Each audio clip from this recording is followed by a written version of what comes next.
আসসালামু আলাইকুম রহমতুল্লাহি অবরকাতুহু। সম্মানিত দর্শক, আজকের দিন পর্যন্ত বাংলাদেশের রাজনীতির যে গতি প্রকৃতি, সেক্ষেত্রে বিএনপি এবং জনাব তারেক রহমান তারা মোটামুটি শতভাগ নিশ্চিত যে ডক্টর মোহাম্মদ ইউনূসের ঘোষিত ফেব্রুয়ারি মাসের প্রথমার্ধে নির্বাচন হতে যাচ্ছে। বিএনপি তাদের প্রার্থী সিলেকশন মোটামুটি ঠিক করে ফেলেছে।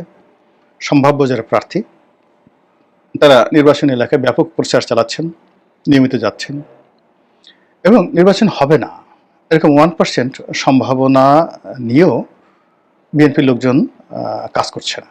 তারা শতভাগ কনফিডেন্ট যে নির্বাচন ফেব্রুয়ারি মাসেই হবে, আপাতত দৃষ্টিতে মনে হচ্ছে। অন্যদিকে যেটা হচ্ছে যে ডক্টর মোহাম্মদ ইউনূসের কথায় যেটা মনে হলো যে তিনি তার কথা রাখতে চান এবং তার যারা একান্ত কাছের মানুষ, বিশেষ করে ডক্টর আসিফ নজরুল, তারপর তার যে প্রেস সচিব রয়েছেন, তো এই দুজনের বক্তব্য যেটা মনে হলো কেয়ামত হয়ে গেল, ফেব্রুয়ারির মধ্যে তারা নির্বাচন করবে এবং ফেব্রুয়ারির পর তারা থাকবে না। ফেব্রুয়ারির পর তারা নতুন সরকারের হাতে দায়িত্ব বুঝিয়ে দিয়ে তারা বাংলাদেশ ত্যাগ করবে বা বাংলাদেশে থাকবে, হোয়াট এভার মেবি, বা যার যার পেশায় ফিরে যাবে। কিন্তু এই যে ডক্টর মোহাম্মদ ইউনূস এবং বিএনপির যে একটা সহজ সরল চিন্তা, এই চিন্তার বিরুদ্ধে বিশাল একটি পক্ষ অনেকগুলো প্ল্যাটফর্ম দাঁড়া করিয়ে ফেলেছে। এই প্ল্যাটফর্মে ধরুন জামাত আছে, এনসিপি আছে, তারপর চরমোনাই আছে, আরও অনেক ছোট ছোট রাজনৈতিক দল আছে। আর তারা এই নির্বাচনের পথে বাধা সৃষ্টি করার জন্য কতগুলো ন্যারেটিভ তারা ইতিমধ্যে দাঁড় করিয়ে ফেলেছে। এক নম্বর হলো পলাতক শেখ হাসিনার বিচার হতে হবে, বিচার দৃশ্যমান বিচার না হওয়ার আগে কোনো নির্বাচন নেই। 2 নম্বর হলো সংস্কার হতে হবে। এ কারণ হলো এখন রাষ্ট্র যে অবস্থায় আছে, এই অবস্থায় নির্বাচন হয়ে গেলে বিএনপি যদি ক্ষমতায় আসে তাহলে এটা একটা ডুপ্লিকেট আওয়ামী লীগ হবে। তো এই ডুপ্লিকেট আওয়ামী লীগের শাসনতন্ত্র ফিরিয়ে দেওয়া, ডুপ্লিকেট আওয়ামী লীগের রাজতন্ত্র ফিরিয়ে দেওয়া, তাদেরকে আবার সেই ক্ষমতায় বসানো, এই কাজ করার জন্য তো জুলাই আগস্ট বিপ্লব হয়নি, এরকম একটা ন্যারেটিভ খুব করে চলছে। আরেকটি ন্যারেটিভ, সেটা হলো গণপরিষদ নির্বাচন। মানে তারা একটা সংবিধান সংশোধন করতে চাচ্ছেন, পরিবর্ধন বা নতুন একটা সংবিধান তৈরি করবেন। এরকম 3-4টি ন্যারেটিভ নিয়ে এগোচ্ছেন যে পুরো একটা বিপ্লবী সরকার করার জন্য একটা নতুন সংবিধান হবে, আগের কিছুই থাকবে না। তারপর অথবা এই সংবিধান ব্যাপক পরিবর্তন হবে। এই মুহূর্তে সেই যাকে বলা হয় যে জুলাই সনদ বা জুলাই আগস্ট ঘোষণা, এটা যেভাবেই স্বাক্ষর করুক না কেন, এটা যদি তারা ছেড়ে দিয়ে যায় তাহলে পরবর্তী সরকার এটা যদি না পালন করে, ওটার কোনো আইনগত ভিত্তি থাকবে না। এখন জুলাই আগস্ট সনদে সবাই স্বাক্ষর করলেন, কিন্তু পার্লামেন্টে গিয়ে যারা রাষ্ট্র ক্ষমতায় এলেন তারা করলেন না। এক্ষেত্রে পার্লামেন্টকে আসলে দায়ী করার মতো কোনো কিছু নেই। জুলাই আগস্ট সনদের 2 পয়সার দাম নেই। কিন্তু যদি গণপরিষদ নির্বাচন হয় এবং সেই গণপরিষদ নির্বাচনের যারা সদস্য তারা যদি এই জুলাই আগস্ট সনদ গ্রহণ করে এবং তার অ্যাগেনস্টে একটা নির্দিষ্ট সময়ের মধ্যে একটি নতুন সংবিধান প্রণয়ন করে, বা এই জুলাই আগস্ট সনদের যে শর্ত সমূহগুলো রয়েছে সেগুলো যদি সংবিধানে অন্তর্ভুক্ত করে, সংবিধান যদি রিরাইট হয়, পুনর্লেখন হয়, তাহলে ওটার আইনগত ভিত্তি থাকবে। কাজেই যারা বিপ্লবী, যারা এর সঙ্গে আছেন, তারা যে কোনো মূল্যে একটি যাকে বলা হয় গণপরিষদ নির্বাচন, সেটি আগে করতে চাচ্ছেন, জাতীয় নির্বাচনের আগে। 3 নম্বরে যেটা আসছে সেটা হলো স্থানীয় সরকার নির্বাচন, সিটি কর্পোরেশনগুলো, পৌরসভা এবং ইউনিয়ন পরিষদ, এই নির্বাচনগুলো তারা আগে করতে চাচ্ছেন। এবং এটার ধারাবাহিকতা যে শুরু হবে, ইতিমধ্যে আপনারা দেখছেন যে বিশ্ববিদ্যালয়গুলোর ছাত্র সংসদ নির্বাচন শুরু হয়ে গেছে, ঢাকা বিশ্ববিদ্যালয়, জাহাঙ্গীরনগর বিশ্ববিদ্যালয়। ফলে হঠাৎ করে যদি স্থানীয় সরকার নির্বাচনের তফসিল ঘোষণা করা হয়, বিশেষ করে ইউনিয়ন পরিষদ নির্বাচনের তফসিল ঘোষণা করা হয়, এটা সারা বাংলাদেশে একটা তোলপাড় শুরু হয়ে যাবে। প্রার্থীরা দৌড়াদৌড়ি শুরু করে দেবে এবং বিএনপির প্রার্থীরা বেশি দৌড়াদৌড়ি করবে। বিএনপি চাইলেও তখন সেই নির্বাচনটা বন্ধ করতে পারবে না, সরকার সেখানে উইন করবে।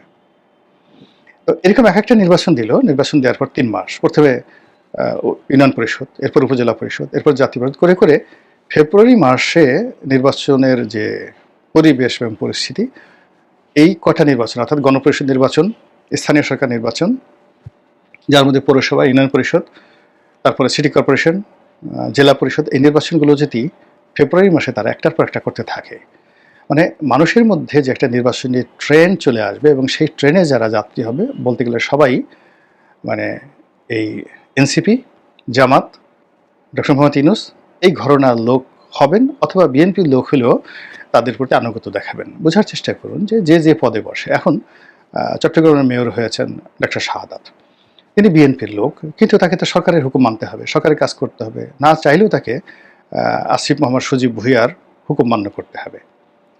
ইশরাক সাহেব যদি ঢাকাতে মেয়র হতেন, তাকেও ঠিক একই কাজ করতে হতো, এখানে কোনো ওয়ে নেই। আবার মুশফিক ফজল আনসারী রাষ্ট্রদূত হয়েছে, তাকে তো পররাষ্ট্র মন্ত্রণালয়ের অধীনেই কাজ করতে হচ্ছে। তো সেক্ষেত্রে যদি বাংলাদেশের সমস্ত ইউনিয়ন পরিষদের নির্বাচন হয়, উপজেলা নির্বাচন হয়, সব সিটও যদি বিএনপির লোক জিতে, তাকে মন্ত্রণালয়ের হুকুম মানতে হবে। মন্ত্রণালয় মানে ডক্টর ইউনূসের অনুগত হয়ে যায়, এবং তখন এই আনুগত্যকে যদি তারা only 2 or 3 months or 4 months ব্যবহার করতে পারে, 1 বছর বলতে কথাই নেই, তাহলে জাতীয় সংসদ নির্বাচনে মানে যারা ক্ষমতায় থাকবে তাদের বিজয় কেউ ঠেকাতে পারবে না। এবং এই সেম পলিসি বাংলাদেশে 2বার 2জন লোক করেছেন। এরশাদ সাহেব করেছেন, শতভাগ সফল। জিয়াউর রহমান সাহেব করেছেন, শতভাগ সফল। আর পাকিস্তান জমানাতে বেসিক ডেমোক্রেসির নামে আইয়ুব খান করেছিলেন, শতভাগ সফল। তো কাজেই এইরকম একটা সফলতার দিকে যাওয়ার জন্য বিএনপির যারা প্রতিপক্ষ, তারা এই যাকে বলা হয় এই জিনিসগুলো করতে চাচ্ছেন।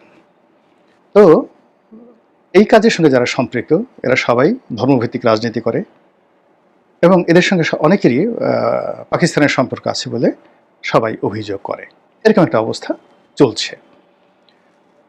তো এই যে ন্যারেটিভ, সেই ন্যারেটিভের বিরুদ্ধে যদি জনাব তারেক রহমান সাহেবকে আর ডক্টর মোহাম্মদ ইউনূসকে যদি দাঁড়াতে হয়, তাহলে সঙ্গত কারণেই তাদেরকে জঙ্গিবাদের বিরুদ্ধে কথা বলতে হবে, তাদেরকে উগ্র মৌলবাদের বিরুদ্ধে কথা বলতে হবে, এবং পশ্চিমা দুনিয়ার সমর্থনের জন্য তাদের এই জিনিসটা খুব বেশি দরকার। পশ্চিমারা মৌলবাদকে, ধর্মীয় উগ্রবাদকে জমের মতো ভয় পায়। এবং দেখলাম যে ডক্টর মোহাম্মদ ইউনূস এবং জনাব তারেক রহমান সাহেব দুজনই বলেছেন যে বাংলাদেশে কোনো অবস্থাতেই উগ্রবাদ প্রশ্রয় দেওয়া হবে না, একই ভাষা। তাহলে কি বাংলাদেশে উগ্রবাদ এবং জঙ্গিবাদ ধেয়ে আসছে? এগুলোর কি প্ল্যান্টেশন হচ্ছে? এগুলো নিয়ে কিন্তু খুব কথাবার্তা বলা হচ্ছে।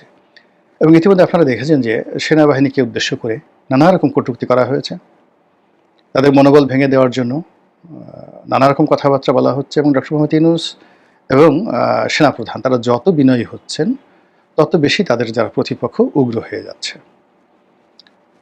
এবং আইএসআইয়ের যে সকল এজেন্ট রয়েছে, পাকিস্তানের যে সকল এজেন্ট রয়েছে, তারা এই সামাজিক মাধ্যমে, ইউটিউব, ফেসবুকে, দেশের ভিতরে দেশের বাইরে প্রতিটা মুহূর্তে যে কুকর্মগুলো তারা করে যাচ্ছে, যে ন্যারেটিভগুলো তারা ছড়িয়ে যাচ্ছে, যে বিবাদ বিসংবাদ তারা ছড়িয়ে গেছে, পুরো রাজনৈতিক পরিবেশ যেভাবে নষ্ট করছে, রাজনৈতিক যারা ব্যক্তিত্ব রয়েছেন তাদেরকে যেভাবে নাজেহাল করা হচ্ছে, আপনি চিন্তা করুন, তারেক রহমান সাহেবের মতো মানুষ, মির্জা ফখরুল সাহেবের মতো মানুষ, সালাউদ্দিন সাহেবের মতো মানুষ, মির্জা আব্বাসের মতো মানুষ থেকে শুরু করে বিএনপির যত প্রসপেক্টিভ নেতা রয়েছে, প্রত্যেকটি নেতাকে ভারতের চর, ভারতের দালাল, ঘুষখোর, দুর্নীতিবাজ, চাঁদাবাজ, এসালামের এজেন্ট, বসুন্ধরার এজেন্ট, নানা রকম কথাবার্তা বলে তাদের ক্যারেক্টার অ্যাসাসিনেশন হচ্ছে।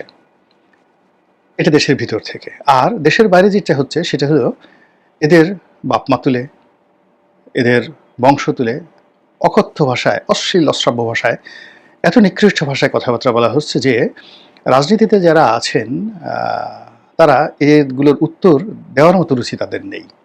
মির্জা আব্বাস একবার শুধু কুকুর শাবক বা কুকুরের বাচ্চা বলে গালি দিয়েছিলেন সেই কয়েকজন ইউটিউবারকে আমেরিকাতে, যারা তার চরিত্র নিয়ে নানা রকম কথাবার্তা বলছেন।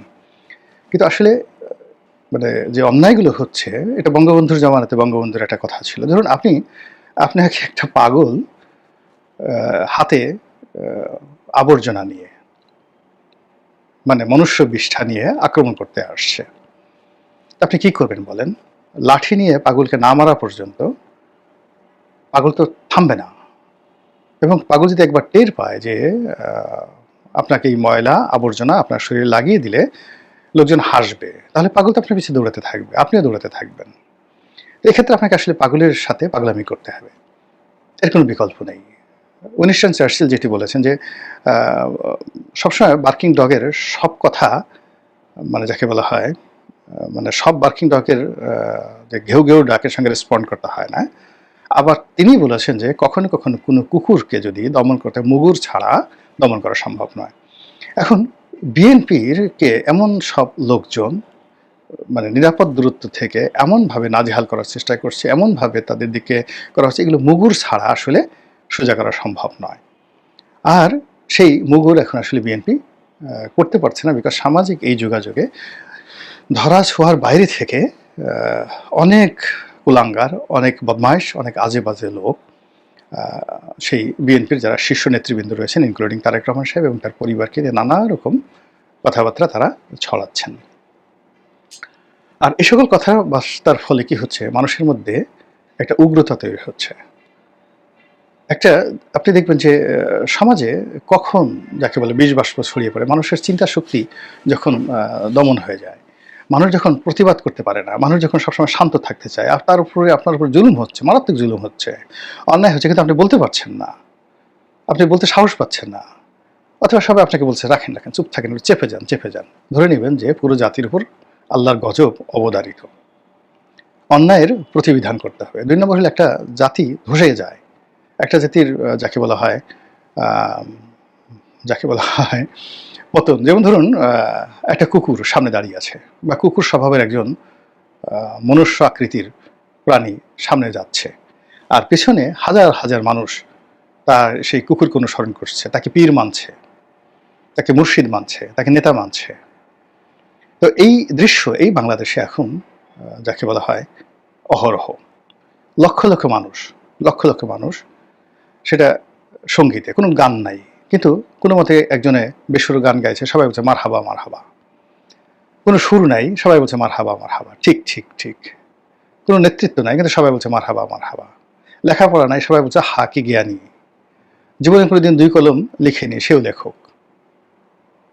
তো এইরকম ইউটিউব, ফেসবুক, এদের যারা সেলিব্রিটি, সেই সেলিব্রিটিদেরকে নেতা মেনে লক্ষ লক্ষ মানুষ যখন পাগলের মতো ছুটে, তখন সেই জমিনটি একটা যাকে বলা হয় উগ্রবাদের ফার্টাইল ল্যান্ড, উর্বর ভূমি হয়ে পড়ে, উগ্রবাদের অধিক্ষেত্র হয়ে পড়ে, এবং সেখানে কান্দাহার হয়, সেখানে গান্ধার হয়, সেখানে আফগানিস্তান হয়, সেখানে ইরাক হয়, সেখানে সিরিয়া হয়, সেখানে আইএস হয়, আনসারুল্লাহ বাংলা টিম হয়, আরও অনেক কিছু।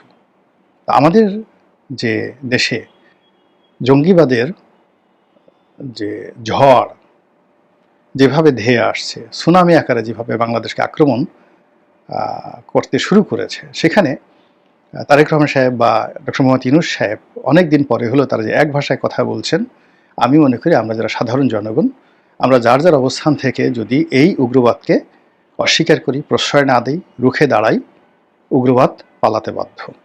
মহান আল্লাহ আমাদের সবাইকে হেদায়েত দান করুন এবং হেফাজত করুন। আসসালামু আলাইকুম ওয়া রাহমাতুল্লাহি ওয়া বারাকাতুহু।